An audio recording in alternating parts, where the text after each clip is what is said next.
Olá pessoal, tô gravando esse vídeo para que a gente possa manter contato durante esse período de isolamento, né? E eu acho interessante que a gente possa conversar de outras formas, além de só por mensagem de texto no WhatsApp.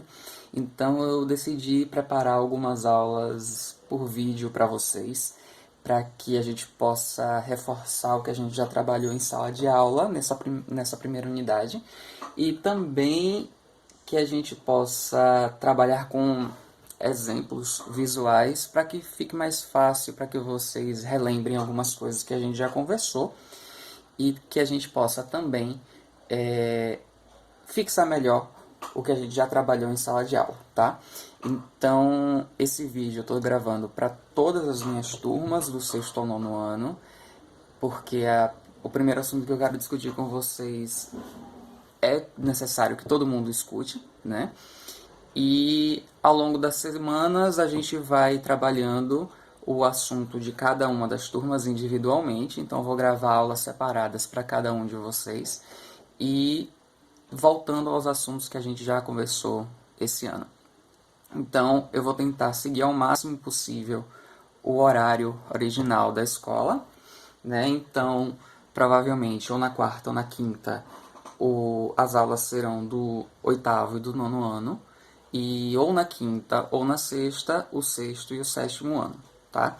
Então, vamos ver se isso vai ser possível de fazer, porque o professor não é muito bom com tecnologia, eu ainda não sei exatamente como editar vídeos, então vocês vão ver que é um processo um tanto quanto improvisado. Não temos nem cenário aqui, não temos nenhuma música de fundo, a gente não tem nem edição, afinal eu não sou youtuber. Mas, se vocês ouvirem algum barulho, é porque eu estou com a minha família e eu não posso pedir que a casa pare, né? Então, se vocês ouvirem algum barulho de alguma pessoa falando ao fundo, não são vozes, não são fantasmas, são os meus parentes que estão aqui comigo. Então, vai ter que haver alguma edição, não sei como fazer, mas acontecerá. Então a gente precisa conversar um pouquinho sobre o que está acontecendo com o novo coronavírus, né? Então a primeira aula que eu preparei para vocês é para a gente poder discutir um pouquinho justamente sobre o que são os vírus, né? Então eu preparei alguns esquemas para vocês para a gente poder conversar melhor. Então tem algumas informações básicas aqui para que aí vocês possam entender exatamente do que eu estou querendo falar, tá bom? Bom, pessoal, como eu estava falando para vocês, eu preparei alguns esquemas para a gente poder visualizar melhor o que eu quero discutir com vocês. Depois eu mando para vocês uma imagem desses esquemas que eu fiz, para que vocês possam guardar. Mas o que a gente pode falar primeiramente sobre vírus? Vírus são organismos microscópicos. Isso quer dizer que para que a gente possa visualizar, a gente precisa do auxílio de um microscópio, né? Então são organismos muito pequenos, mais facilmente observados através de um microscópio eletrônico. Só que a gente consegue determinar algumas características que são comuns para todos os vírus, né? A palavra vírus ela vem do latim e ela significa algo como toxina, mas você também pode encontrar uma tradução como fluido venenoso. Hoje a gente já sabe que existem mais de 3.600 espécies e essas espécies se apresentam em diferentes formatos, em diferentes tamanhos.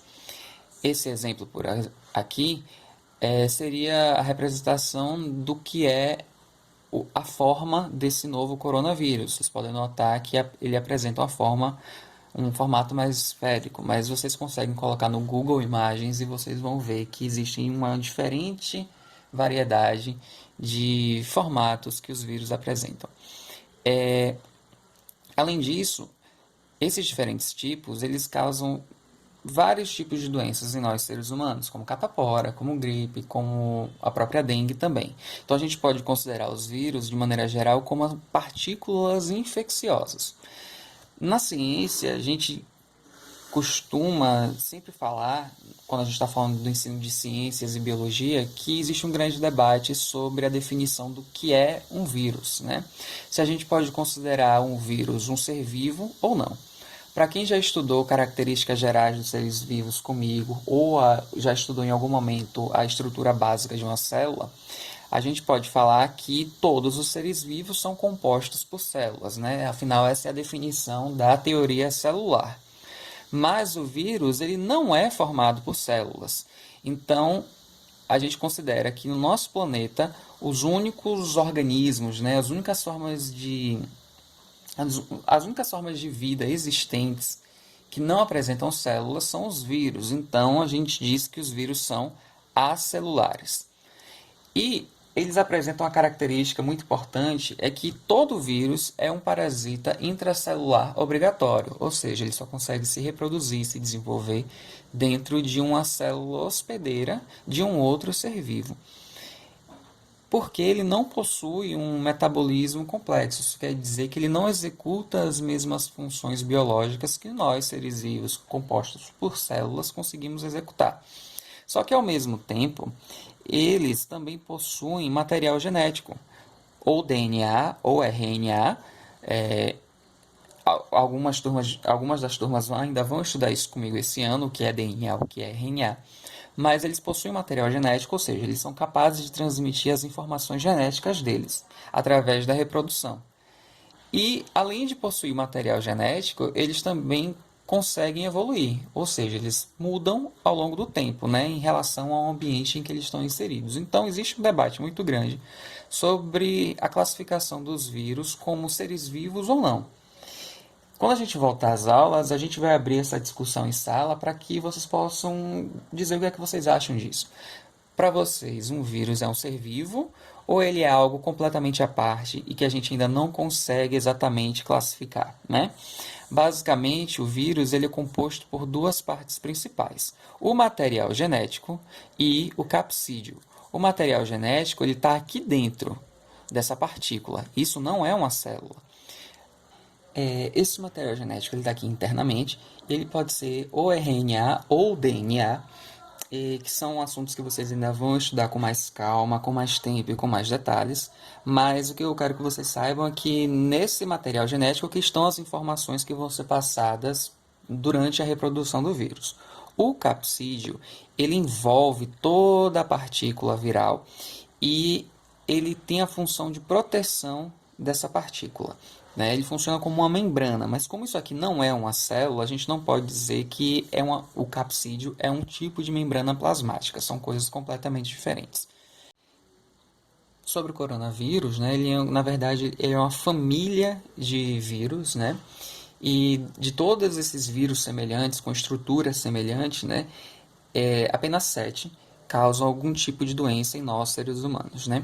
E desses 7, a gente pode destacar esses 3 principais, mas no geral, esses coronavírus, eles causam doenças respiratórias. Em sua maioria, eles causam formas de resfriado. Mas a gente pode destacar 3 desses coronavírus, porque eles representaram grandes problemas de saúde pública no mundo. Bom, a primeira delas é SARS, que é uma sigla em inglês para Síndrome Aguda do Sistema Respiratório, que foi o vírus SARS, né? Ele foi registrado pela primeira vez lá na China em 2002. Já em 2012 surge um outro coronavírus, que é o MERS, que também é uma sigla em inglês, para a Síndrome Respiratória do Oriente Médio, que foi registrado pela primeira vez em 2012 lá na Arábia Saudita. Mas a gente não vai entrar em tantos detalhes quanto a isso, porque o cenário atual pede que a gente fale mais sobre esse novo coronavírus, que cientificamente está sendo chamado de SARS-CoV-2, ou seja, é a síndrome aguda do sistema respiratório do coronavírus 2. Ele foi registrado pela primeira vez lá na região sul da China, né, na cidade de Wuhan, e ele causa a doença que a gente está chamando hoje de Covid-19. Agora, por que essa doença é considerada uma pandemia, né? Pandemia é uma das denominações de que doenças contagiosas podem ser classificadas. A endemia, por exemplo, é uma delas em que ela seria uma doença contagiosa de ocorrência local. A epidemia é uma doença contagiosa de origem regional e uma pandemia é uma epidemia que saiu de controle, né, e que vai ter abrangência continental, né, afetando vários países ao mesmo tempo por causa do próprio deslocamento entre pessoas. Então, por se tratar de uma doença respiratória, ela representa esse grande risco porque a gente não consegue controlar essa transmissão. Porque a Covid-19 pode ser transmitida pelas partículas, né, essas gotículas de secreção que viajam no ar quando a gente fala, quando a gente respira, quando a gente tosse, quando a gente espirra. Então, por isso que a gente está vivendo um cenário em que o número de casos confirmados tem sido cada vez mais crescente, né? Apesar de que em alguns momentos afirme-se que a letalidade dessa Covid-19 não é tão alta quanto a da SARS e quanto a MERS, ainda assim a gente tem um grande risco à nossa saúde, porque nosso corpo, os seres humanos, na verdade, nunca tiveram contato com esse novo coronavírus, então a gente não tem imunidade, nosso sistema imunológico não está preparado para se defender adequadamente. Então, por isso que os casos, alguns deles acabam evoluindo para um cenário mais grave, né? Então é muito importante que a gente adote essas medidas de prevenção, como lavar as mãos regularmente, lavar as mãos direito com sabão, né? Além disso, higienizar as mãos com álcool em gel a 70%, né, de concentração. Toma cuidado com superfícies que possam estar contaminadas, né? Infelizmente, evitar o contato físico, né? E principalmente a melhor medida de prevenção é o isolamento social, né? Que por mais difícil que seja ficar em quarentena, ficar em casa, é a opção mais viável no momento, enquanto se procura uma forma de tratamento, uma forma de terapia e uma possível vacina para poder combater efetivamente essa pandemia que a gente está vivendo agora. Então eu trouxe para vocês um exemplo gráfico do porquê que é importante que a gente fique em isolamento, apesar de ser um processo um tanto quanto complicado, ficar em casa preso sem poder ir à esquina como a gente normalmente vai. Tá? Então, trouxe para vocês um gráfico que talvez alguns de vocês já tenham visto em algum lugar na internet, mas alguns de vocês talvez não tenham visto. Vocês vão entender por que é importante esse isolamento, por que a gente precisa ficar em casa. Bom, então, como eu estava falando para vocês, né, tem essa esquematização desse gráfico aqui para que vocês possam entender o motivo de ser tão importante que a gente fique em casa, né? Em algumas redes sociais eu tenho visto bastante isso, principalmente no Instagram, e é o que tanto se fala em achatar a curva. Então aqui na linha vertical a gente tem o número de casos confirmados da doença, na linha horizontal a gente tem o tempo desde a descoberta do primeiro caso confirmado, e aqui na linha tracejada a gente teria a capacidade que o sistema de saúde consegue suportar de pessoas doentes. Então aqui na curva vermelho a gente tem uma transmissão fora de controle, ou seja, a situação em que nós não respeitamos o isolamento social. Então você vai ter um crescimento do número de casos muito rápido e muito acima dessa linha pontilhada, que é o limite que o sistema de saúde consegue comportar. Então a gente vai ter muitos casos em pouco tempo, sobrecarregando muito esse sistema de saúde. Mas quando a gente respeita esse isolamento, a gente pode dizer que a gente tem uma transmissão controlada, entre aspas, controlada, porque a transmissão continua ocorrendo, mas ela demora mais tempo para atingir o limite que o sistema de saúde consegue comportar. Então a gente não sobrecarrega tanto esse sistema de saúde, no nosso caso é o SUS, né? E por demorar mais tempo para atingir o máximo que o sistema de saúde consegue comportar, a gente consegue tratar mais pessoas e os cientistas conseguem ter mais tempo para desenvolver algum tipo de terapia para tratar a infecção por causa desse novo coronavírus. Então, se a gente respeita esse isolamento, a gente consegue evitar esse cenário aqui, em que você tem um pico de quantidade de casos confirmados em um intervalo de tempo muito curto, ou seja, você tem muito mais doente do que o sistema consegue comportar e num intervalo de tempo muito curto. Então é importante que a gente fique em casa para evitar justamente esse cenário, porque as infecções elas vão continuar a ocorrer, mas a gente pode, através do isolamento social, fazer com que essas infecções ocorram num ritmo um pouco mais desacelerado, para que a gente não sobrecarregue esse sistema de saúde, que é o que vai fazer o atendimento a nós e vai poder combater efetivamente essa infecção. Então, pessoal, eu espero que vocês tenham conseguido entender o porquê desse isolamento social ser tão importante, né? Apesar de que a maioria das pessoas jovens que estejam sendo contaminadas não apresentem casos muito graves de saúde, né? Isso não significa que nós jovens não possamos evoluir para um caso mais perigoso, né? E o isolamento social é importante para que a gente se proteja e principalmente a gente possa proteger as outras pessoas que estão ao nosso redor. Então, eu peço que vocês entendam que isso não é um período de férias, isso não é uma brincadeira, né? É realmente a melhor medida de prevenção que a gente pode ter no momento, né? Então, eu peço que vocês respeitem isso. Eu sei que não é tão fácil assim, né? A gente teve toda a interrupção de várias coisas que fazem parte da nossa vida, né? Uma delas, principalmente, é a escola, mas é realmente necessário. Uma outra coisa que eu peço que vocês tenham bastante cuidado é que vocês prestem atenção nas informações que surgem do nada, né, sobre essa nova doença, essa Covid-19. Não existe uma cura milagrosa para essa doença.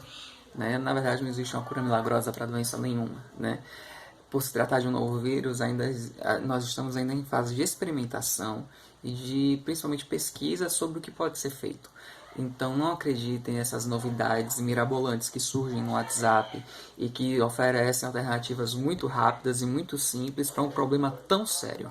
Porque se a solução fosse simplesmente tomar algum chá ou então tomar água gelada, usar vinagre, a gente não estaria vivendo um cenário de uma pandemia. Então eu peço que vocês tomem cuidado com esse tipo de informação que vocês leem, que vocês estão acreditando e principalmente que vocês estão compartilhando, porque às vezes a gente está compartilhando uma notícia falsa e que pode trazer algum tipo de prejuízo para alguém que acredita nela. Eu sei que não é a forma mais ideal de se trabalhar esse tipo de tema e com o tempo que a gente tem, com o espaço, os recursos que eu tenho aqui, mas eu vou fazer o possível para que isso seja feito da melhor forma, tá? Ao longo dos dias eu vou mandar para vocês, especificamente para cada turma, um tema que eu já tenha trabalhado com vocês, para que a gente possa revisar. E vou mandar as atividades como eu já estava fazendo desde a semana passada. Eu espero que vocês se cuidem, né, se protejam, respeitem esse isolamento social, que é muito importante, e principalmente que tenham paciência, porque logo logo a gente vai poder se ver novamente e continuar de onde a gente parou, tá bom? Então tchau, tchau, até a próxima e vamos continuar mantendo contato, tá bom? Tchau!